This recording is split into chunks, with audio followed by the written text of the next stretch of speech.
What's up, YouTube? This is Too Raw for TV. All right, so this is a question that surprisingly, I don't think I've ever been asked this question, as far as my opinion. All right. And ironically, this is one that we all think about, but I don't think I've ever actually been asked this in a video. So he asked me, what do I think would have happened if the Warriors had won the 2016 NBA Finals, which was a distinct possibility? I believe they lost that game, was it 94-89 or 93-89? I can't remember the exact spread, but something along those lines, right?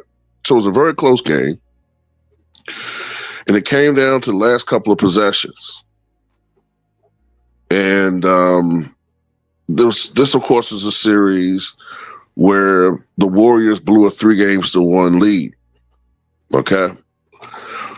And that is why that team, despite holding the NBA record for most wins in the season with 73, regular season at least, that is why that team does not come up as far as the all-time great teams, because as Ron Harper once put it, it don't mean a thing if you ain't got that ring.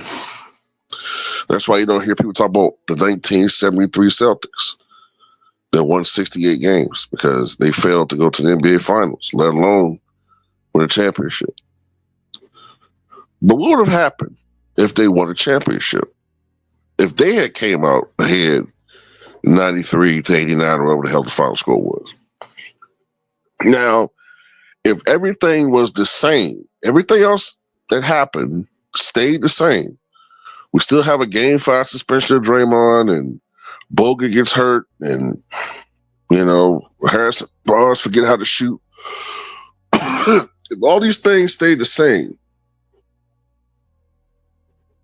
and they win, then number one, the Warriors, in my mind, probably go down. That team probably goes down as the consensus greatest team in NBA history. Mostly because of the fact they have the wins record and they won the championship. I don't think it matters as far as the spread is concerned. And the media is going to spin it that since LeBron lost to this team, with the media in full effect, since LeBron lost to this team, therefore they must be the greatest team ever.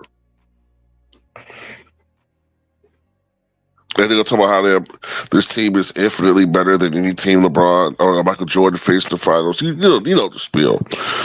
Secondly, I believe,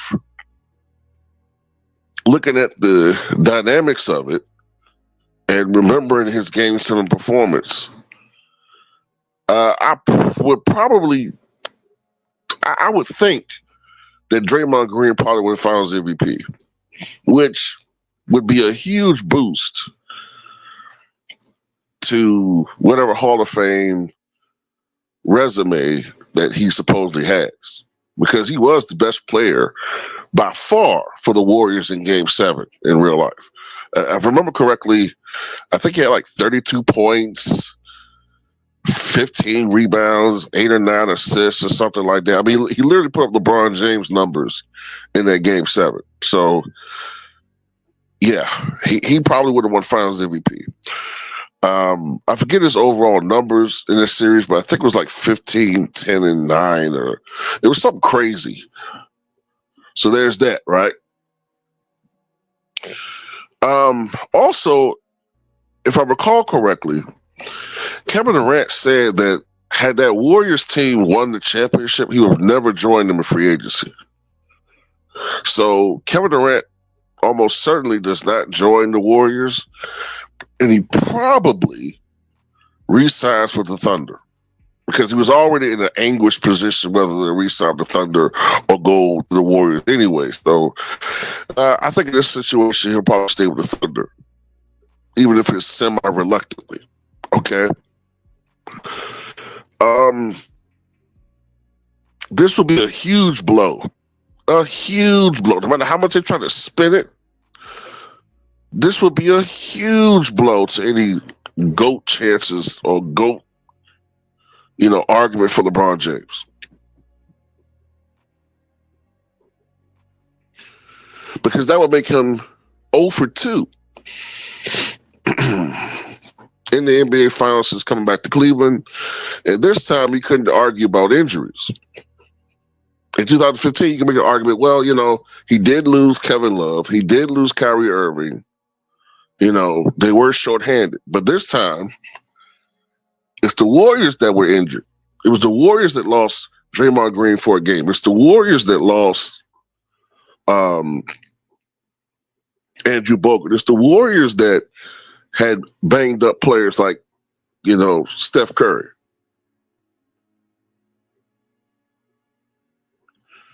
So that'd be a huge blow to LeBron's legacy at this point. At that point, he would have been what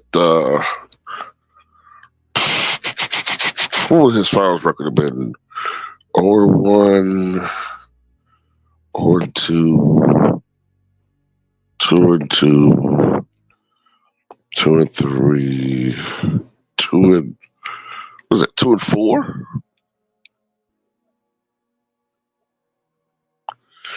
2 and 4, something like that. But anyway, yeah, just nah. Nah, I don't see it, man. His argument for the GOAT, non-existent. And, the Cavaliers still wouldn't have won a championship. And going forward after that, I still see the same dynamics occurring as far as issues between him and Kyrie Irving. And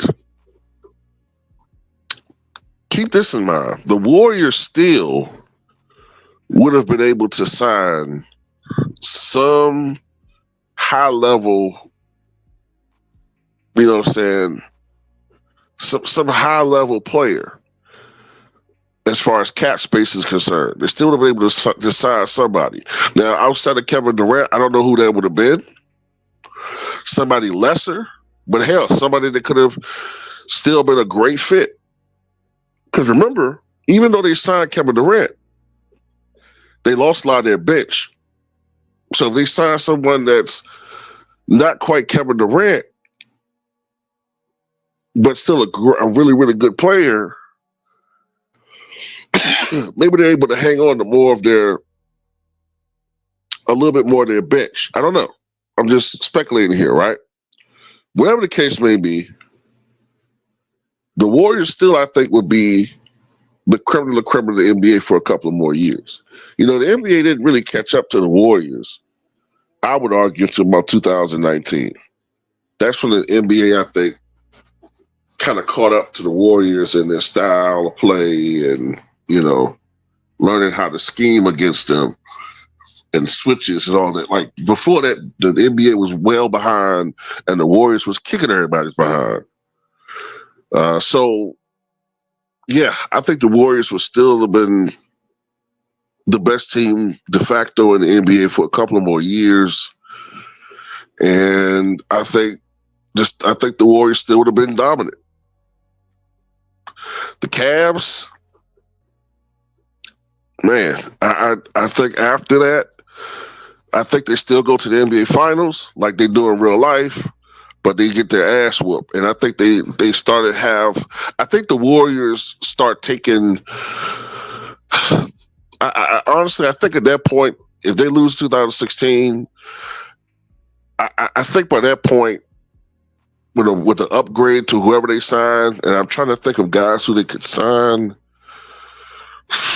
Who's some quality threes at that point, or even fours, stretch fours. Trying to think of somebody, man.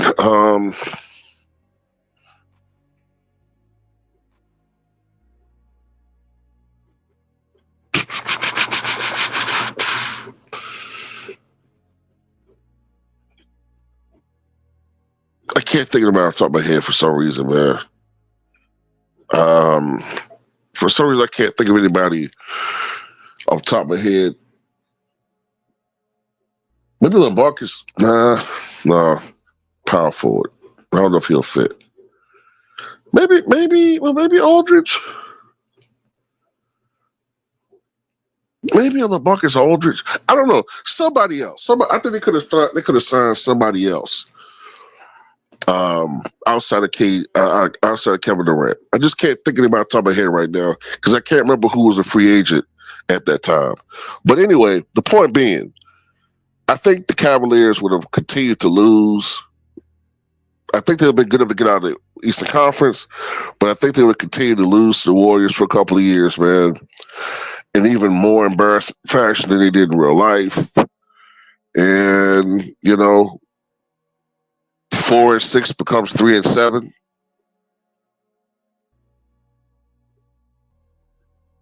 And it's embarrassing, man. It is. It's downright embarrassing.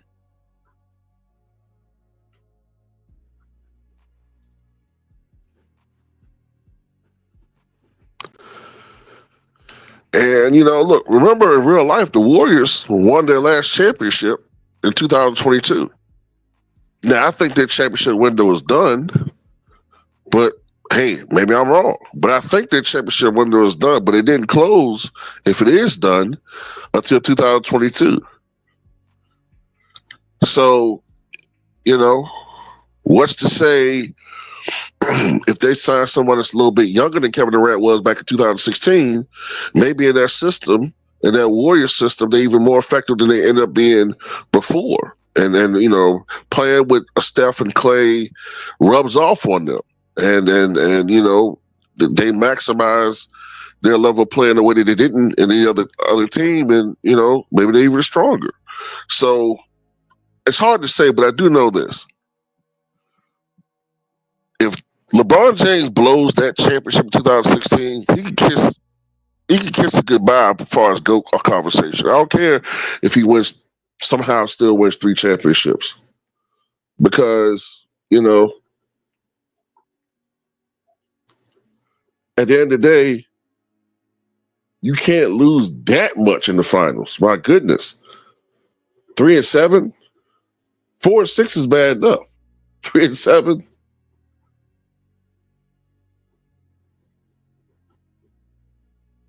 And I think, one other thing I'll say before I end this video, I think the narrative about stats being more important than championships begins earlier with the media in this scenario.